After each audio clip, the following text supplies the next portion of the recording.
прямом эфире «Чеченские вести». Я, Рамзан Абуев, и мои коллеги-журналисты готовы поделиться с наиболее значимыми событиями. Ассаламу алейкум. Чем запомнится вторник, 16 сентября?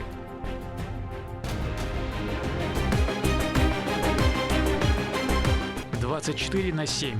Глава Чеченской Республики регулярно проводит въездные инспекции с целью убедиться в соблюдении стандартов качества возводимого жилья. Как круглосуточная работа специалистов меняет облик возводимого 5-го столичного района?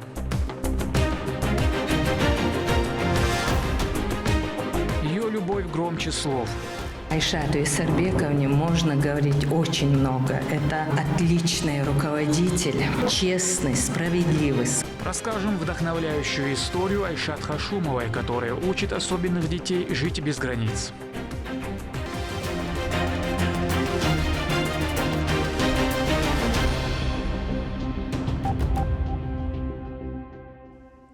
Рамзан Кадыров вместе с семьей провел вечер в Пимс-кафе. В своем аккаунте в социальной сети глава отметил особую ценность таких встреч, поскольку повседневная занятость не всегда позволяет собраться с близкими за одним столом. Теплую атмосферу дополнили авторские чаи, фруктовые миксы и десерты, которые пришлись по вкусу всем, особенно детям, подчеркнул политик. Региональный общественный фонд имени Героя России Ахмата Хаджи Кадырова построил полностью адаптированный дом для ветерана СВО в селении Гилдаган. Военнослужащие получили инвалидность в ходе службы, и новое жилье призвано максимально облегчить его повседневную жизнь и процесс восстановления. В регионе уделяется особое внимание комплексной реабилитации участников специальной военной операции, включающей медицинскую, психологическую и бытовую поддержку. Украина لازم تسوي نورسو تاخ تغال دقيقة تجاه سحال خاخ أتين وش تلاتش درس تعشيش قيوشة وس أوكرانيا تاع هو لا تنطوش تاع كارت الحال خاخ أتين وش تخون بودان لاتش تعشيش هو درس تاع باخ كابه كان حوس عاوسن هو شو عاوسن أتين وش تعدول وش شاق دوش نا وصل ديش تسون فون كديرو ديرس خلالور دروين ويبوتشينا هروق ملدي شغل مثلا كيف كاتشوا شوي ديرس خليل تندال شيء دويل دال دي عبيات كيول كونسيري. Возведение 5-го Грозненского района идет круглосуточно. На первой линии застройки на финальной стадии фасадной работы и монтаж подсветки здания. Благоустройство прилегающей территории также находится на завершающей стадии. О темпах работ на главной стройплощадке в репортаже Магомеда Азиева. Район имени Владимира Путина без преувеличений является самым масштабным проектом на территории всего Северного Кавказа. На продолжении уже существующего проспекта растянулись стройки на площади более чем 200 гектаров. В данный момент реализуется первая часть плана. Фасадные работы уже завершаются. Установка оконно-дверных блоков тоже, можно сказать, уже процентов 90-95 закончено. Благоустройство, озеленение, посадка деревьев, освещение уличное, все уже работает, можно сказать, уже завершается. Дата сдачи первой линии проекта планируется на начало октября. Для столицы новый район становится символом комплексного развития, которое окажет многогранное влияние на социальную и туристическую инфраструктуру, а также на экономическую сферу.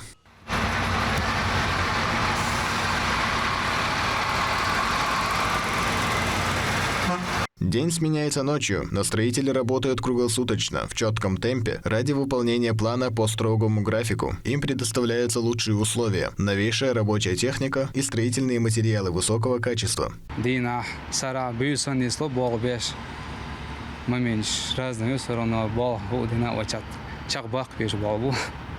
Так что сахали хавош холу, бывает шит дала, сат дала по-разному. И ченчосак кадина сарах yok разницу мяц. Хак адвал рядоха, айрон хаби нас соответственно абар далас исталас балбич хак адвало, когда хаймела желание واحد خلدو قي разница от يو خلر شيل خلر يعني и чанд аялар бе yok разница шум дац.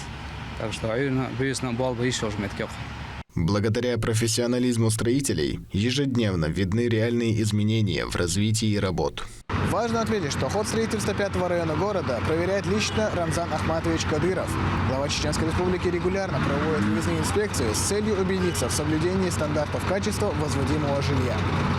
Хоть в запасе не так много времени, но темп, который держат рабочие, не оставляет даже намека на ошибку. С нетерпением вся республика ждет этого долгожданного дня открытия. Магомед Азиев, Сайдемин Мусаев, Руслан Магомадов. Вести, Чеченская Республика. В Грозном открыли первый в России инклюзивный спортивный парк. Он расположен на территории школы Ламан-Аз и оснащен адаптивной площадкой с тренажерами, прогулочными аллеями и скамейками. Парк предназначен для всех категорий жителей, участников и ветеранов СВО, людей с дополнительными потребностями здоровья, воспитанников спортивных школ и семей с детьми. В рамках церемонии открытия также высадили 60 тополей, окрашенных в цвета чеченского флага. Проект инициирован Международным инклюзивным комитетом. Грозно выбрали в знак признания заслуг участников и ветеранов СВО, да, которые отважно защищают нашу Родину в зоне проведения спецоперации. Да, вот этот центр сейчас очень расширяется, увеличивается, да, и такая площадка, в принципе, необходима для реабилитации, для адаптации участников и ветеранов СВО и, естественно, людей с ограниченными возможностями здоровья. Погода здесь жаркая, да, в Грозном, и летом, и весной, и осенью, и тополя, они будут давать такую некую тень, да, особенно если в парковой зоне захочется после занятий посидеть в теньке, расслабиться, отдохнуть, или погулять там с детьми после занятия спортом. У нас здесь будет установлено более 25 тренажеров, из них 7 это силовые тренажеры, которые разработаны специально для людей, передвигающихся на колясках. Это будет зона воркаут, зона подготовки к сдаче нормативов адаптивного ГТО, теннисный стол, волейбольные кольца. То есть практически по всем основным видам спорта, да, которыми занимаются люди с ОВЗ, либо ветераны СВО, получившие ранения. Министерство по национальной политике, внешним связям, печати и информации проводит регистрацию блогеров, бизнес-коучей, СММ-специалистов и контент-мейкеров.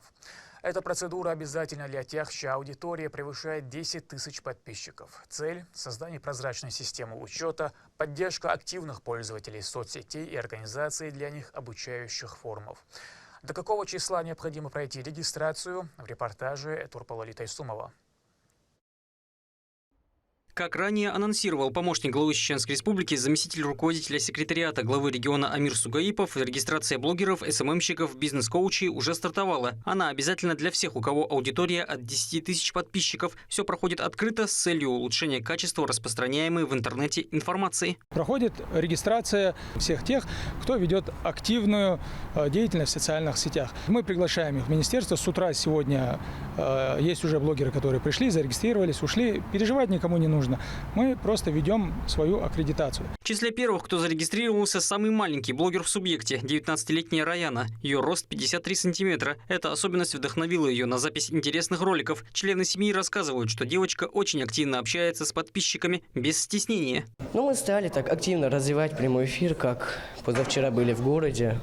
Каждый второй человек уже узнает Раяну, можно сказать, вот так вот. Для личного, можно сказать, саморазвития Раяны. Просто Раяна уже любит так активничать в этой сфере, любит вести свой личный блог, рассказывать про жизнь. И раз регистрация сейчас будет проходить, значит, еще дальше может быть даже что-то покруче, можно сказать. Как мы и знаем, идея хорошая, поэтому приехали и, алхамдулилlah, сегодня в данном министерстве сделали регистрацию. Каждый из присутствующих пользователей социальных сетей с пониманием отнесся к призыву о регистрации. В перечне Министерства Чеченской Республики по национальной политике, внешним связям, печати и информации находится 23 направления, от юмора до серьезных обзоров. Изначально я к блогу пришел, потому что я всегда с друзьями, начнем с аниме, я же по аниме начал, мне тогда лет 16-17 было, 16. Я в школе был в 11 классе, и я решил поделиться своим мнением в интернете. И это прям сразу начало хорошо набирать просмотры. Сейчас по армрестлингу в целом делаю контент. Я увидел, что нужно сделать регистрацию у Амира Сугаипова. Отношусь к этому вполне нормально. По всей России тоже регистрации все блогеры делают. Это абсолютно нормальное явление. Формальность, я думаю. И, наверное, какие-то мероприятия организовывать и так далее им будет легче. Интересно и то, что возрастных ограничений совсем нет, а значит, контент могут создавать самые маленькие и люди старшего поколения. Процедура продлится 4 дня. Активные пользователи социальных сетей объединяются. У каждого свой любимый и уникальный контент. Самое интересное их будет ждать в следующем этапе. Турпала Тайсумов и Джабраил Хаджиев. Вести. Чеченская Республика. В Грозном состоялась отчетно-выборная конференция регионального отделения Союза театральных деятелей России. На конференции, которая проводится раз в 5 лет, члены Союза избирают руководящий состав и знакомятся с отчетом о проделанной работе. Среди ключевых культурных событий было отмечено успешное проведение 6-го Всероссийского фестиваля национальных театров «Федерация». Вместе с тем 69 членам Союза была оказана грантовая поддержка на общую сумму 5 миллионов рублей для реализации самостоятельных творческих проектов. По результатам тайного голосования по выборам правления Чеченского республиканского отделения в соответствии с действующим уставом СТД РФ счетная комиссия считает избранным правлением Чеченского республиканского отделения СТД РФ сроком на 5 лет в количестве 6 человек и в следующем персональном составе: Джамаев Амран, Ахмадов Сулейман, Ахмадов Альби, Ислангириев Апти, Ташаева Роза, Хамзатов Ахмед. На 10-й съезд СТД РФ счетная комиссия считает избранным делегатом Чеченского республиканского отделения СТД РФ на 10-й съезд Союза театральных деятелей Российской Федерации Ахмадову Хамзатову. По итогам тайного голосования действующая председатель Хава Ахмадова была единогласно переизбрана на новый срок. Конференцию также украсило поздравление от Министерства культуры и народной артистки Мархи Гарибековой с юбилеем. Впереди у Союза театральных деятелей много значимых событий. Ближайший из них – фестиваль «Федерация», который пройдет с 21 по 29 сентября и объединит более 10 театров страны на сценах республики. 6-й Всероссийский фестиваль национальных театров Федерации у нас в городе Грозном. Очень насыщенная программа будет. Во-первых, очень много спектаклей будет с разных регионов. Татарстан, 2 театра из Татарстана, из Башкирии театр, из Адыгеи, из Дагестана, из Мордовии. Из Бурятии, они вообще в первый раз будут принимать участие. Большим событием будет участие театра Олега Табакова под руководством Владимира Львовича Машкова. Спектакль «Матросская тишина», где Владимир Львович сам будет играть 2 спектакля в главных ролях, он же и режиссер спектакля. Большим событием и подарком будет участие Московского театра имени Станиславского и Немировича Данчика, музыкального оперного театра. Это вообще событие, потому что это исторический факт. Впервые в Чеченской Республике, в городе Грозном, будет идти на сцене нашей филармонии государственной опера Евгения Онегин, версия. Конечно, в рамках этого мероприятия, этого фестиваля будет очень много мастер-классов, лекций. Будет семинар коллегий критиков, будут мастер-классы по художественной сценографии, по голосовой, по речи. Будут творческие встречи. Например, 21-го ожидается творческая встреча с Владимиром Львовичем Машковым. А 24-го с народным артистом России Евгением Владимировичем Князевым в ТЮЗе. Ну, очень насыщенная программа. Каждый звук, каждый слог, каждое слово – это огромное достижение для детей с нарушениями слуха. Руководить уникальным учреждением, где обучаются 250 воспитанников с подобными особенностями, задача непростая, но Айшат Хашумова блестяще справляется с этой ролью. Она – вторая мама, друг и наставник для учеников, путеводитель в большой мир без границ. В преддверии Дня чеченской женщины репортаж Рабиат Гайтиевой о ней и секретах ее воспитания. «Я тобой горжусь». Эти слова Айшат Хашумова повторяет своим подопечным каждый день, но и сама она их определенно точно заслуживает. Чеченская женщина с сильным характером, мягким сердцем. Она помогает своим подопечным на протяжении всей их жизни. В этом месте радость слышна на каждом шагу. Просто у нее свой язык. Здесь дети общаются жестами, мимикой и взглядами. И есть человек, который понимает их как никто другой, но без единого слова. Директор школы-интерната Айшат Хашумова. Привет. Привет. Привет. Вот, молодцы. Мы начинаем с этого привет. С наших привет. Эмоции. Вот они, эмоции. А ну-ка, эмоции. Скажите привет. Скажите. Родилась я в многодетной семье, нас 5 братьев, 3 сестры. У наших родителей образование всегда было в приоритете, потому что, несмотря на то, что мои дедушка и бабушка, что по отцовской, что по материнской линии жили в горных селах, все мои тети и все мои дяди закончили высшие учебные заведения. То есть мы и медики, и педагоги. Мой дедушка был директором школы, мама по образованию филолог, отец математик. Ну и я, конечно же, недолго думая, тоже поступила в Чеченский государственный педагогический институт. Трудовую деятельность я свою начала в 47-й школе, еще довоенные годы. Ну а после войны я, значит, устроилась на работу в школу-интернат. Это был 2005 год. Для более чем 250 учеников она не просто руководитель, она наставник, друг и вторая мама. А эта школа для них второй дом. Здесь учат слышать мир по-своему, учат дружить, мечтать и просто жить в таком непривычном окружении. Для Айшат среди них нет чужих детей. Все они только свои.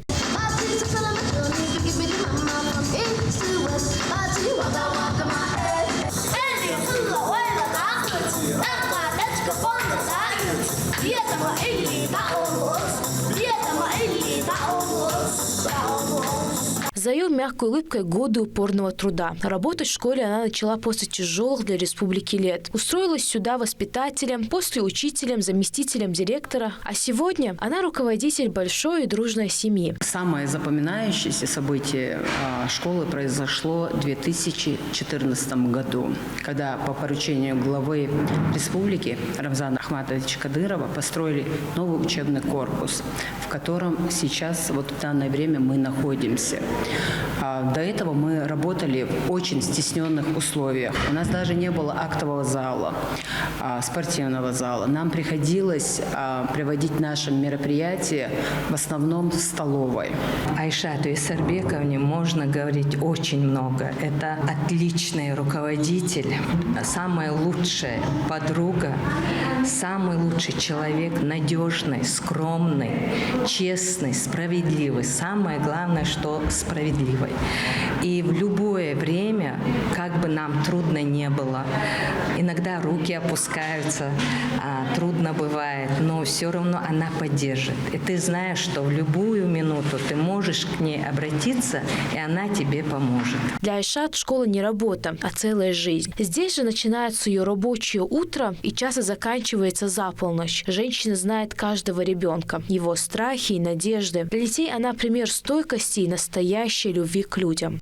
Я вам серьезно, он опаздывает 7 лет. Каждый день.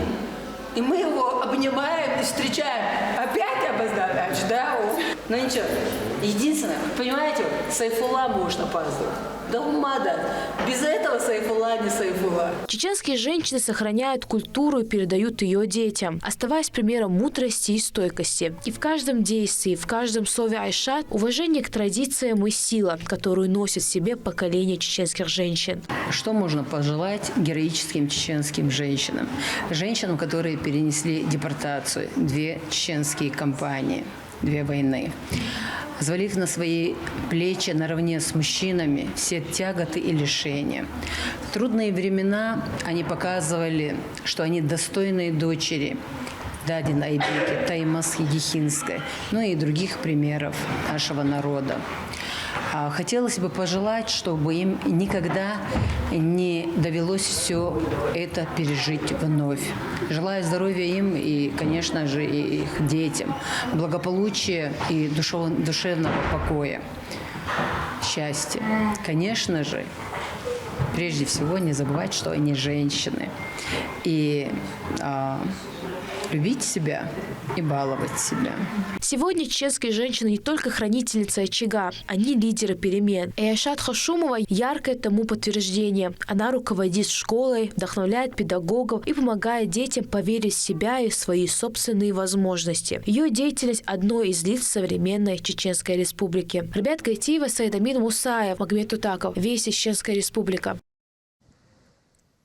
На этом пока все. Много интересного контента смотрите на аккаунт АВНХ в социальных платформах. Я Рамзан Абуев, и пусть в вашей жизни будут только позитивные вести.